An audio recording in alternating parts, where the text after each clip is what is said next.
Hi friends, मेरे YouTube channel में आपका स्वागत है। आज हम लोग पढ़ने वाले कोशिका सेल के बारे में। Please support my YouTube channel पर नए हो तो प्लीज़ चैनल को सब्सक्राइब और बेल आइकन को प्रेस कर लें। Thank you. यह सामान्य स्ट्रक्चर है कोशिका का। कोशिका की परिभाषा इस प्रकार होती है। कोशिका शरीर की संरचनात्मक और क्रियात्मक इकाई होती है।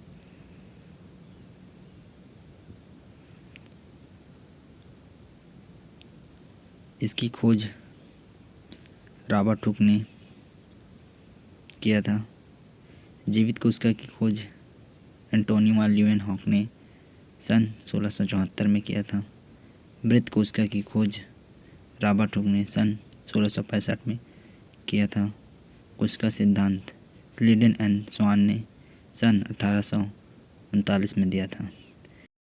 यहाँ राइट साइड में जो दिख रहा है वो रॉबर्ट हुक के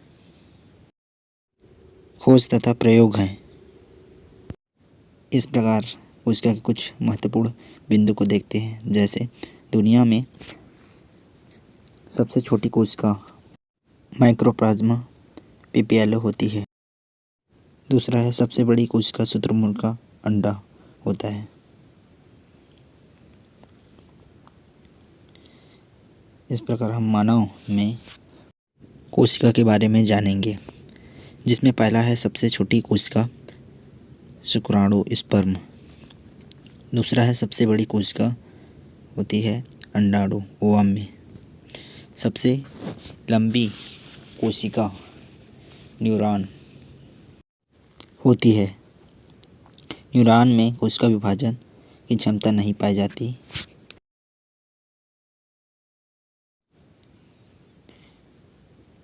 इसे इस प्रकार समझ सकते हैं, अर्थात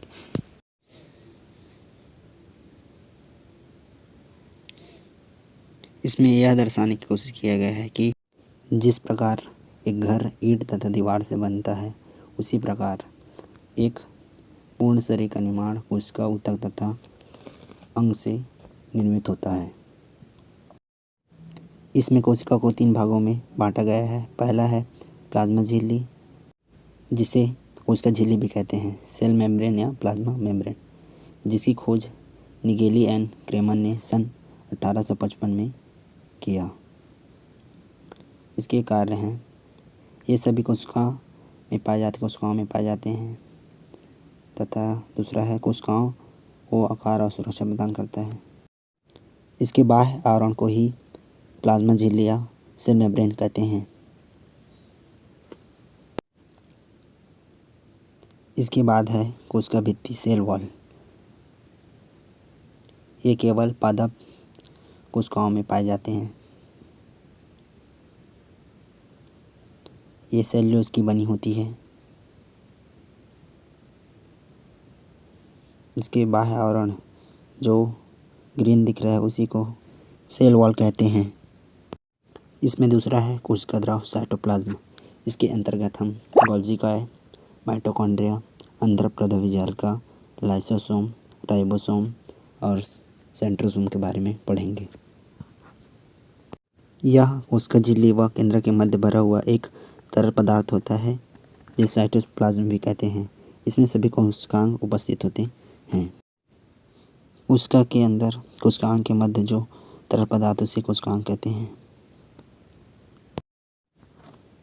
जिसमें पहला है गोल्गी बॉडी गोल्गी काय, जिसकी खोज कैमिलो गोल्गी ने सन 1898 में किया।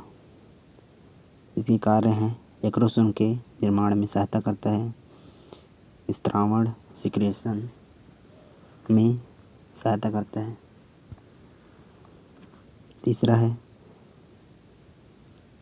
पितक निर्माण में सहायता करता है।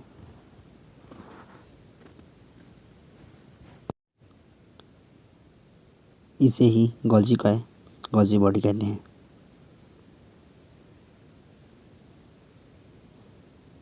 दूसरा है माइटोकॉन्ड्रिया,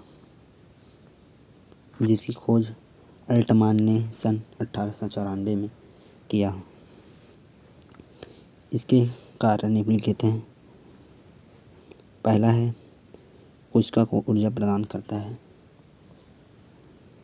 दूसरा है शुक्राणु जनन स्पर्मेटोजेनेसिस के समय सहायता करता है। तथा तीसरा है ऊर्जा गृह पावर हाउस भी कहते हैं। यह माइटोकॉन्ड्रिया है।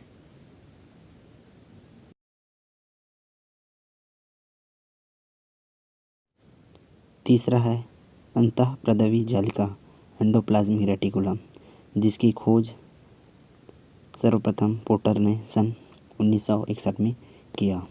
इसके कार्य निम्नलिखित हैं। पहला है अंतःकोशिकीय परिवहन में सहायता करता है। दूसरा है उपापचय को अधिक सतह प्रदान करता है। तथा तीसरा है प्रोटीन संश्लेषण में सहायता करता है।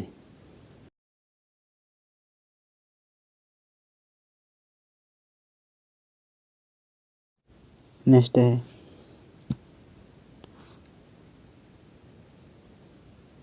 Endoplasmic reticulum. दो प्रकार के होते हैं, जिसमें है पहला स्मूथ एंडोप्लाज्मिक रेटिकुलम।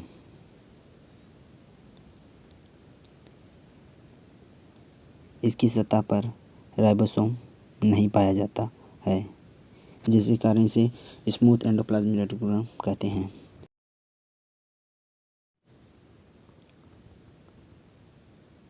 दूसरा है रफ एंडोप्लाज्मिक रेटिकुलम। इसकी सतह पर राइबोसोम पाए जाते हैं। इसके स्ट्रक्चर हैं, जिसमें पहला है स्मूथ एंडोप्लाज्मिक रेटिकुलम, सेकेंड है रफ एंडोप्लाज्मिक रेटिकुलम। इसके बाद चौथा है लाइसोसोम।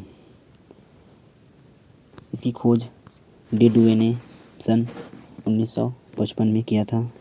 इसके कार्य निम्नलिखित हैं।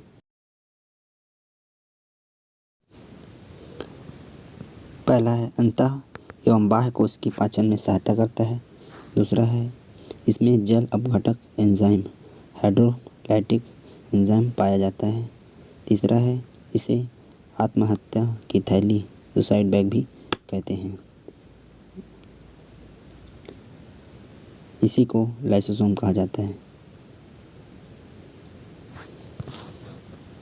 इसके बाद पांचवा है राइबोसोम,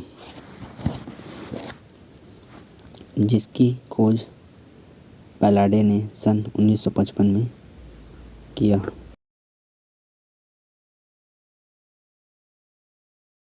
राइबोसोम के कार्य निम्नलिखित हैं। पहला है प्रोटीन संश्लेषण में सहायता करता है। दूसरा है इसे प्रोटीन फैक्ट्री भी कहते हैं। इसे ही राइबोसोम कहा जाता है।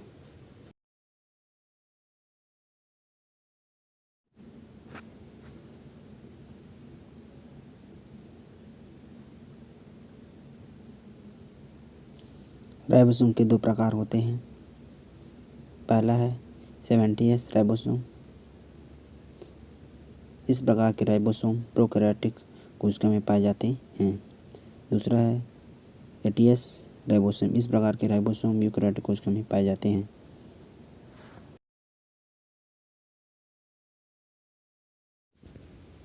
छठवां है तारक का है सेंट्रोसोम, जिसकी खोज टी बोवेरी ने सन 1888 में किया था।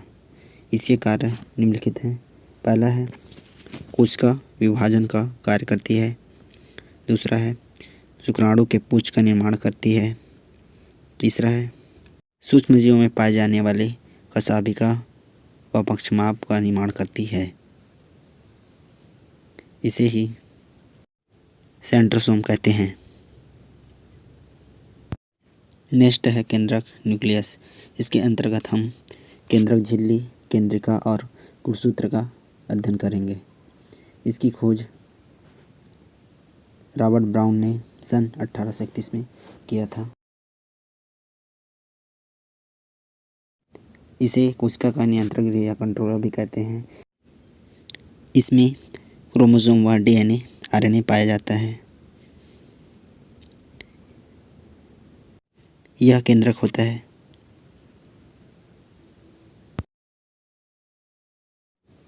जिसमें पहला है केंद्रक झिल्ली, न्यूक्लियर मेम्ब्रेन।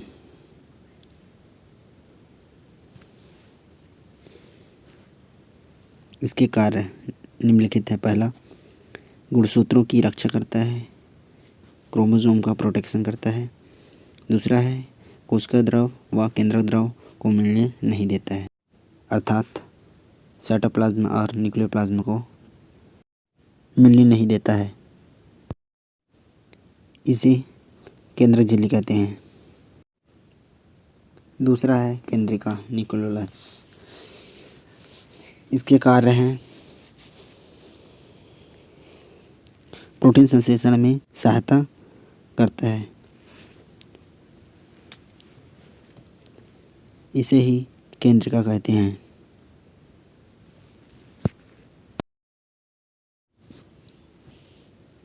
तीसरा है गुणसूत्र chromosome.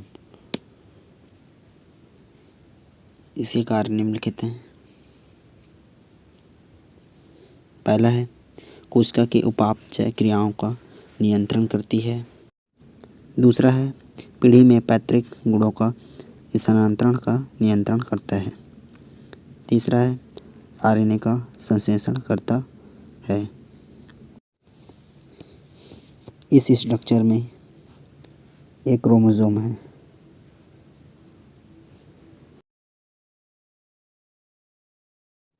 Thank you watching for my video. ऐसे ही एजुकेशनल वीडियो पाने के लिए हमारे यूट्यूब चैनल को सब्सक्राइब कर लें तथा बेल आइकन बटन को प्रेस कर लें। Thank you.